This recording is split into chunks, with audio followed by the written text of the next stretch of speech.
Ratings, 60 Minutes with Marjorie Taylor Greene down 33% from last week, second episode of this season. It's good news, bad news story for 60 Minutes. Last night's much hyped show with Leslie Stahl's Marjorie Taylor Greene interview was a success and a failure. It was number one for the night among all broadcast shows, but it was the lowest number for 60 Minutes since mid-January. Total viewers came 6.66 million. I'm not kidding. In overnights. Greene is Satan, so this makes sense. Hey, I feel like this is a grave insult to Satan, all right? I don't think Satan... Don't mix up Satan with this Marjorie Taylor Greene. Now, I don't know if you guys feel the same way I do about 60 Minutes, which is I never watched 60 Minutes. It's not a show that's like on my to-watch list, but my dad used to watch 60 Minutes. And, you know, every once in a while, I'll catch a 60 Minutes interview because 60 Minutes will interview someone and it'll transcend the program. Or I'll see a 60 Minutes did, you know, a story on this, that, or the other thing, and I'll check it out and I'll watch it. So, you know, but I've always kind of had like a little bit of respect for 60 Minutes. I've always thought that they still had like some vestigial journalistic integrity. You know, like they knew that they were one of the few programs, one of the few news programs on the air that had any sort of like air of legitimacy left to it.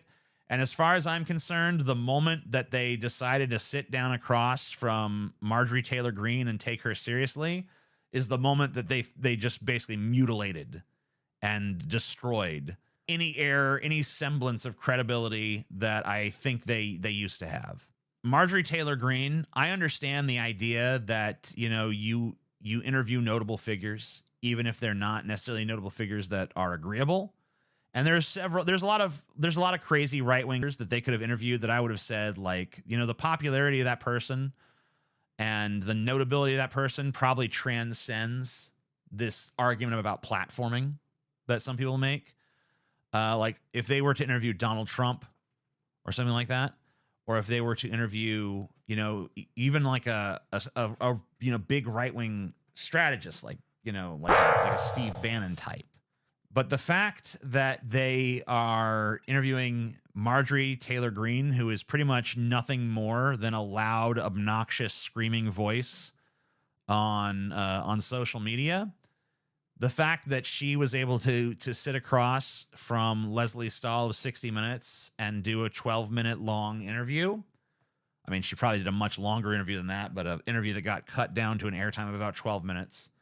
The fact that they would legitimize her in that way and you know, treat her with that degree of respect and respectability, to me, reflects very poorly on 60 Minutes as a program, right? So yeah, I don't think that I don't think this is acceptable for me. I mean, like, whatever, you know, it's your program. You can interview who you want to, but like, as far as I'm concerned, RIP me taking anything out of 60 Minutes with any semblance of seriousness.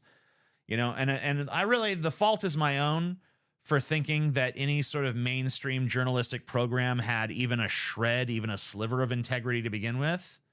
But you guys have shown me pretty clearly that any sort of idea I had that was going on there was an absolute illusion and just a holdover from my childhood, because my dad used to trust your show. My dad used to watch 60 Minutes and take it very seriously. And so some of that rubbed off on me. And I thought, like, I need to take this show a little bit seriously.